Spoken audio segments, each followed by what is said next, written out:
Et d'un coup, on voit 6 ombres voler à travers le trou pour atterrir et taper une pose légendaire. Ces silhouettes se révélant être les 6 chemins de Pain, incluant ceux qu'il a massés juste avant. Eh, tu sens le ça vient d'où mon gars arrivé ou pas? Ouais, ça vient d'où? Comment ça vient d'où?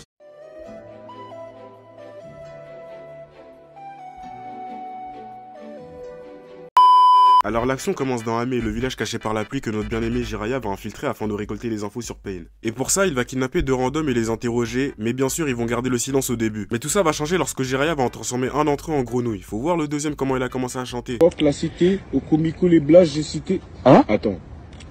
Et pendant ce temps-là, on a Conan qui parle à l'une des personnes les plus émo que j'ai vues de ma vie, sans compter Jimmy Butler lors du Media Day 2023. En mode voilà les piercings, on dirait un fan d'Avril Lavigne en 2007. Avançons un peu, on voit la Pookie pull-up à l'endroit où Pain se cacherait apparemment. Et à peine arrivé, il se fait attaquer par une horde de papiers. Et regardez le poteau, il est pas bien, on dirait il est sur le point de faire un malaise. Honnêtement, je n'ai jamais vu quelqu'un avec la phobie des post-it. Et au moment où Conan est sur le point d'en finir avec lui, Jiraiya fait un sauvetage in extremis sortant du sol et lui balançant une boule de feu qu'elle va contrer avec son papier. Alors je sais pas si le monde il est à l'envers ou c'est moi qui suis à l'envers, mais jusqu'à preuve du contraire, le papier n'a jamais fait l'affaire contre le feu. Et si ça avait été moi à la place de Conan, je vous promets que j'aurais fini comme Tyler the Creator dans le clip de Earthquake.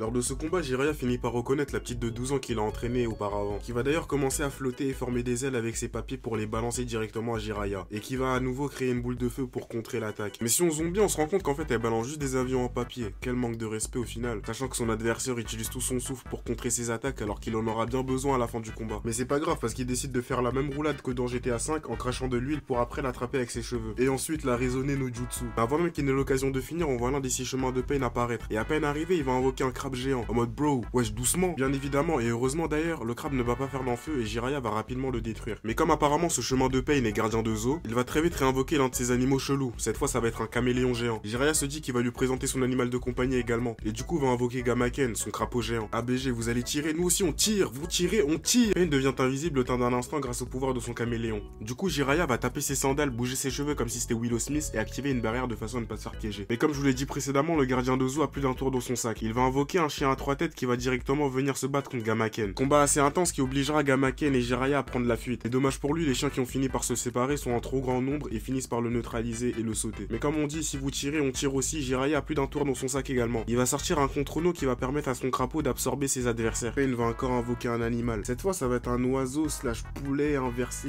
bizarre. Et pourquoi toutes ces invocations sont bizarres? Je comprends pas. Et juste après, il va surenchérir en invoquant un rhinocéros. Et puis quand on pensait que Pain avait fini d'utiliser son arc de Noé no Jutsu, Jiraiya va gentiment lui rappeler qu'on est dans Naruto et non dans Yakari, l'ami des animaux. Et va donc lui demander en conséquence de venir l'affronter. Viens m'affronter.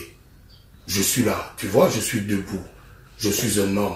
Mais comme il y a des gens qui ne comprennent pas les choses ici, il va abuser en invoquant Sherlock Yak cette fois. Même le crapaud il est débordé, il est parti le gifler wesh. Et heureusement après de longues minutes on a Jiraiya qui a enfin fini sa transformation. Parce que si vous l'avez pas remarqué depuis tard il a les mains jointes afin d'invoquer les deux sages. Et après longue analyse on peut apercevoir deux résidents des pattes sur ses épaules. Mais vous savez quoi, venons le let's cook, moi j'ai confiance en Jiraiya. En parlant de confiance, dans la dernière vidéo je vous ai demandé et fait confiance sur le fait de me faire atteindre les 500 abonnés et ça a été fait en moins de 4 jours. Et merci énormément de la force et de l'amour les gars que vous donnez. Nouvel objectif, atteindre les 1000 abonnés sur YouTube et 100 abonnés sur Instagram. Une fois ces objectifs atteints les gars, j'ai une petite surprise pour vous.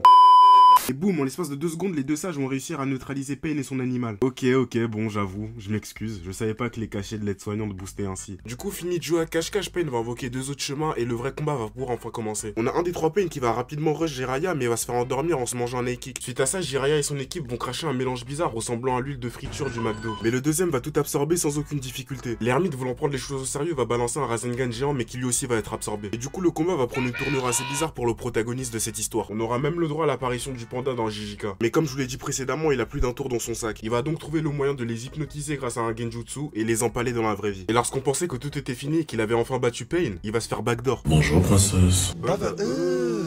Regardez sa sale tête, on dirait le jouet bizarre dans Toy Story. Jiraiya va donc tenter de s'enfuir en créant un trou. Mais une fois sorti, on va vite se rendre compte qu'il est en train de saigner abondamment et qu'il lui manque un bras. Et d'un coup, on voit 6 ombres voler à travers le trou pour atterrir et taper une pose légendaire. Ces silhouettes se révélant être les 6 chemins de Pain, incluant ceux qu'il a massés juste avant. Eh, tu sens le ça vient d'où mon gars arrivé ou pas? Ouais, ça vient d'où? Comment ça va? Ah ouais, les gamins, ouais, ça veut sauter l'ancien 6v1. Ah non, Jiraya, tu peux t'enfuir, on t'en voudra absolument pas. Hein. Mais comme c'est un vrai charognard, il va aller au front. Et en vrai, je vais pas vous mentir, après les 3 esquives, j'avais de l'espoir. Mais quand il y a Eko attraper sa droite sans aucun souci, j'ai compris que Jiraya était complètement foutu. Et qu'il ne réaliserait sûrement pas son rêve de foudroyer Tsunade. Et puis c'est un bâtard, Yaeko. Regardez comment il a retourné son bras en mode c'est son petit frère. Quel manque de respect, vraiment. Et encore une fois, heureusement, tonton ne va pas baisser les bras et va réussir à kidnapper un des 6 chemins et lui mettre son tarif. Et Jiraya va se rendre compte que c'est l'un des shinobi qu'il a affronté il y a fort longtemps. Du coup, on est à 1 sur 6. Bon, le compte n'est toujours pas bon, mais vous connaissez le tonton maintenant et vous savez que c'est un vrai charognard. Il va donc remonter à la surface pour se battre. Ah ouais, les gars, je vous ai menti, hein. Se battre, c'est un grand mot. Il va même pas mettre un seul coup. Le temps qu'il analyse un peu la scène et qu'il se rende compte que tous les pains sont en fait des gens et des shinobi qu'il a rencontrés auparavant, il va rapidement se faire taper. Ils sont tellement sans pitié qu'ils l'ont planté à 5. C'est une dinguerie. Mais avant de rendre l'âme, Jiraya va écrire l'adresse IP de quelqu'un sur le dos du papy. Ce qui semblerait être un message s'adressant au village de Konoha. C'est ainsi que le shinobi légendaire qu'est Jiraya meurt au fin fond de la mer sans qu'on ne le revoie plus jamais. Pas vrai?